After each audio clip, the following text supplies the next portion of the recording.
নমস্কার বন্ধুরা, flavour with অর্পিতার চ্যানেলে আপনাদের অনেক অনেক স্বাগত।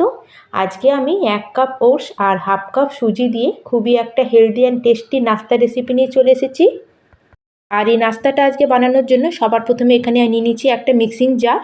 আর জারের মধ্যে আমি এখানে অ্যাড করে দিলাম মেজারিং কাপ মেপে 1 কাপ ওটস।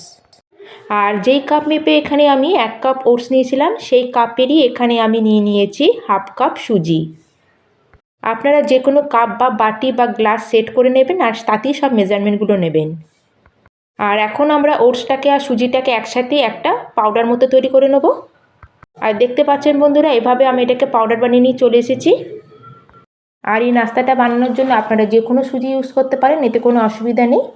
আর এখন আমরা এখানে একটা মিক্সিং বল নেবো আর বলের মধ্যে পুরো আমরা পাউডারটাকে ঢেলে দেবো। আর একবার আমরা এভাবে একটু চামচে করে এটাকে একটু মিশিয়ে নেবো। আর চামচে করে ভালো করে মিক্স করা হয়ে গেলে এখন আমরা এর মধ্যে অ্যাড করে দেবো হাফ কাপ দই। এখানে আমি ঘরে পাতা ফ্রেশ দই ব্যবহার করেছি। এখানে আপনারা একদম ফ্রেশ দই নেবার চেষ্টা করবেন, দইটা যেন বেশি টক না হয়, তাহলে কিন্তু আমাদের নাস্তাগুলো খেতে একটু বেশি ভালো লাগবে না। আর এখন আমরা দইটাকেও ভালো করে সুজির সাথে মিশিয়ে নেব। আর দইটাকে সুজির সাথে ভালো করে মিশিয়ে নেওয়ার পরে এখন আমরা এর মধ্যে অ্যাড করব জল। আর তার জন্য এখানে আমি যেই কাপ মেপে এখানে ওটস আর সুজি নিয়েছিলাম সেই কাপ মেপে এখানে আমি প্রথমে 1 কাপ জল নিয়েছি। আর একসাথে এখানে আমি পুরো জলটা অ্যাড করব না, অল্প অল্প করে জল দিয়ে এটাকে আমরা মিক্স করতে থাকবো। তাহলে আজকে এখানে আমরা 1 কাপ নিয়েছি ওটস, হাফ কাপ নিয়েছি সুজি আর হাফ কাপ নিয়েছি দই। আর সেই মেজারমেন্ট কাপেরই এখানে পুরো ব্যাটারটা রেডি করতে আমার 1 কাপ জল লেগেছে। আর একটা চামচের সাহায্যে আমি খুব ভালোভাবে ব্যাটারটাকে রেডি করে নিয়েছি। আর আমাদের ব্যাটারটা এখানে রেডি হয়ে গেছে, এখন এটাকে আমাদের রেস্টে রাখতে হবে। আর এই দেখুন বন্ধুরা, এই কাপের আমার পুরো 1 কাপ জল লেগেছে এই ব্যাটারটা রেডি করতে। আর এখন এটাকে আমরা কভার করে কিছুক্ষণের জন্য রেস্টে রেখে দেবো, প্রায় 10 মিনিটের জন্য। আর এখন আমাদের নাস্তার জন্য একটা আমরা স্টাফিং রেডি করব। তার জন্য এখানে আমি নিয়েছি দুটো মিডিয়াম সাইজে সেদ্ধ করে রাখা আলু। বড় সাইজের আলু হলে আপনারা একটাও নিতে পারেন। আর এবার এর মধ্যে দিয়ে দিচ্ছি হাফ কাপ মতো আমাদের সেদ্ধ করে রাখা মটর। আর এখন আমরা ম্যাশারের সাহায্যে সব কিছুকে ভালো করে ম্যাশ করে নেব। আপনাদের কাছে ম্যাশার না থাকলে আপনারা গ্লাসও ব্যবহার করতে পারেন। আর আলু মটরটাকে ম্যাশ করে নেবেন এইভাবে। আলু আর মটরটাকে খুব ভালোভাবে আমি এখানে ম্যাশারে ম্যাশ করে নিয়েছি। আর এখন আমরা এর মধ্যে কিছু সবজি অ্যাড করব। তার জন্য সবার প্রথমে আমি এখানে অ্যাড করে দিলাম ক্যাপসিকাম। ক্যাপসিকামটাকে একদম আমি ছোট ছোট মিহি করে কুচিয়ে এখানে অ্যাড করেছি। আর এবার এর মধ্যে অ্যাড করে দিলাম বড় চামচের 2 চামচ মতো এখানে গ্রেট করে রাখা গাজর। আর এখন আমি এর মধ্যে অ্যাড করে দিচ্ছি বড় চামচের 2 চামচ মতো কুচিয়ে রাখা বাঁধাকপি। আর এখন আমি এর মধ্যে অ্যাড করে দিচ্ছি একটা মিডিয়াম সাইজের কুচিয়ে রাখা পেঁয়াজ। আর আপনারা যদি পেঁয়াজ না খান তাহলে এটা আপনারা স্কিপ করে দিতে পারেন। আর এখন এর মধ্যে দিচ্ছি 1 কাপ মতো মিহি করে কুচানো মেথি শাক। মেথি শাকের জায়গায় আপনারা পালং শাকও ব্যবহার করতে পারেন। আর এখানে আমি 2টো কাঁচা লঙ্কা আর 1 ইঞ্চি আদার টুকরোকে আমি ক্র্যাশ করে এখানে অ্যাড করলাম। এখন এর মধ্যে আমি অ্যাড করে দিচ্ছি হাফ চামচ থেকেও কম লঙ্কার গুঁড়ো। আর হাফ চামচ মতো দিয়ে দিলাম এখানে ভেজে রাখা জিরে পাউডার। হাফ চামচ মতো দিয়ে দিলাম এখানে ধনে পাউডার। আর তার সাথে দিয়ে দিলাম এখানে হাফ চামচ মতো এখানে গরম মশলা পাউডার। আর এখন আমরা সবার শেষে এর মধ্যে অ্যাড করে দেবো নুন। নুনটা আপনারা স্বাদ অনুযায়ী অ্যাড করবেন। আর এখানে আমি হাফ চামচ মতো নুন অ্যাড করেছি। আর এখন আমরা এই সব মশলাগুলোকে ভালো করে মিক্স করে নেব। আর বন্ধুরা, এই মশলাটা শুধু আপনারা আলু আর মটর দিয়েও তৈরি করে নিতে পারেন, নাহলে শুধু আপনাদের পছন্দ অনুযায়ী সবজি এখানে অ্যাড করে করতে পারেন। কিন্তু এখন বাজারে প্রচুর শাকসবজি। আর এই নাস্তাটা আমি বাচ্চাদের জন্য বানাচ্ছি, তাই জন্য আমার কাছে যা যা সবজি অ্যাভেলেবেল ছিল আমি সব সবজি এখানে অ্যাড করেছি। আর এখানে বন্ধুরা সবজিটাকে আমি খুব ভালোভাবে মিক্স করে নিয়েছি। আর এখানে নানা রকম সবজি দিয়ে এখানে আমাদের সুন্দর একটা পুর রেডি হয়ে গেছে। এখন ওইদিকে আমাদের সুজি আর ওটসের ব্যাটারটাকে একবার আমরা চেক করে নেব। আর এখানে দেখুন বন্ধুরা, প্রায় আমি 10 মিনিট এটাকে রেস্টে রেখেছিলাম। আর একবার এটাকে আমি খুব ভালো করে মিক্স করে নেব। আর সবার শেষে এর মধ্যে আমি দিয়ে দিচ্ছি এখানে হাফ চামচ মতো গোটা জিরে। আর তার সাথে দিয়ে দিলাম স্বাদ অনুযায়ী নুন। এখানে আমি হাফ চামচ মতো নুন অ্যাড করলাম। আর এখন নুনটাকে জিরেটাকেও ভালো করে আমরা এই ব্যাটারের মধ্যে মিক্স করে নেব। আর বন্ধুরা, আজকে আমাদের এই নাস্তা তৈরি করতে না আমরা কোনো ইনো, বেকিং সোডা, বেকিং পাউডার কিছুই ব্যবহার করব না। সিম্পল আমরা সব কিছু ছাড়াই খুব হেলদিভাবে আজকে এই রেসিপিটা তৈরি করব।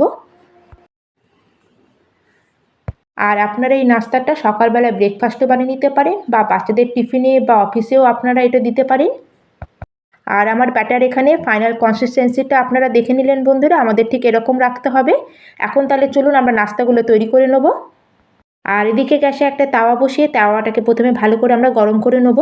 আর তার মধ্যে 1-2 ফোঁটা তেল দিয়ে ভালো করে এটাকে আমরা একটু গ্রিস করে নেব। আর এখানে আমরা কিন্তু তাওয়াটাকে খুব বেশি গরম করব না, তাওয়াটা হালকা একটু গরম হলে তখন আমরা 1 হাতা ভরে ব্যাটার দিয়ে দেবো।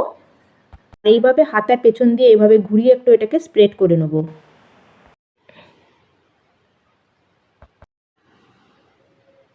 আর এবার আমরা যে আলুর পুরটা রেডি করে রেখেছিলাম সেই আলুর পুরটাকে নেবো আর 2-3 চামচ মতো পুরটা দিয়ে ঠিক মাঝখানে আমরা এইভাবে দিয়ে এটাকে চামচে করে চারিদিকে এটা স্প্রেড করে দেবো। আর খুব পাতলাভাবে আমাদের এটাকে দিতে হবে, বেশি কিন্তু আমরা মোটা করে পুরটা এখানে দেবো না। আর পুরটা দেওয়ার পরে আবার কিছুটা পরিমাণে ব্যাটার এভাবে হাতায় নিয়ে এবার পুরো আলুর পুরটার উপরে আমরা এদিকে ভালো করে এটাকে স্প্রেড করে কভার করে দেবো, যাতে আমাদের পুরটা পুরো ভালো মতো কভার হয়ে যায় ব্যাটারে আর দেখা না যায়।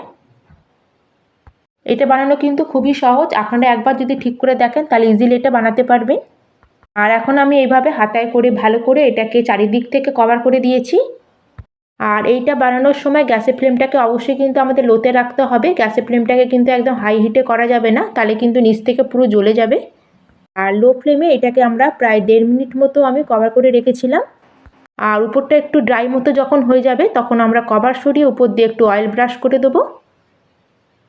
আর আমার নিচের দিকটা ভালো মতো কুক হয়ে গেছে, এখন এটাকে উল্টে আমরা আরেক সাইডটাকেও ভালো করে চেপে চেপে খুন্তি দিয়ে এভাবে কুক করে নেব। আর আপনাদের যদি মনে হয় যে আর একটু সামান্য পরিমাণে তেল অ্যাড করতে পারেন তাহলে আপনারা আরও এখানে 1-2 ফোঁটা তেল দিয়ে আর খুন্তি দিয়ে এইভাবে সাইডগুলোকে একটু চেপে চেপে আর এক পিঠটা খুব ভালো করে সেঁকে নেবেন। আর এইভাবেই আমাদের নাস্তাগুলোকে উল্টে পাল্টে খুন্তির সাহায্যে সাইডগুলোকে ভালো করে চেপে চেপে ভালো করে একটু কুক করে নিতে হবে।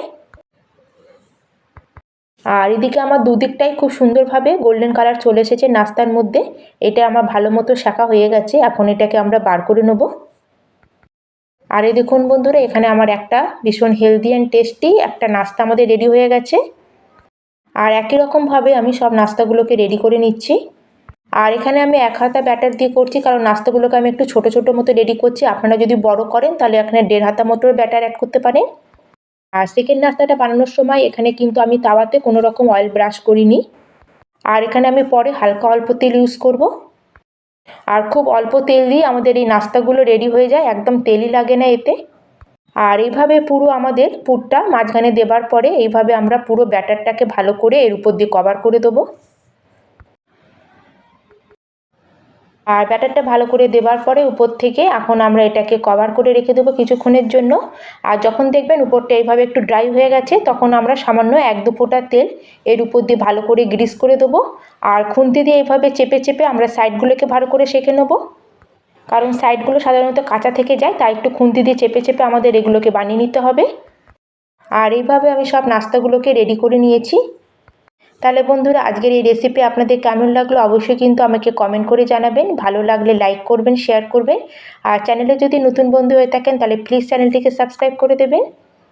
তাহলে বন্ধুরা, আপনারা একবার অবশ্যই এইভাবে বানিয়ে দেখবেন, আশা করি আপনাদের খুবই ভালো লাগবে। আর যারা সবজি খেতে পছন্দ করে না তাদের যদি আপনারা এইভাবে বানিয়ে দেন তাদেরও খুব ভালো লাগবে।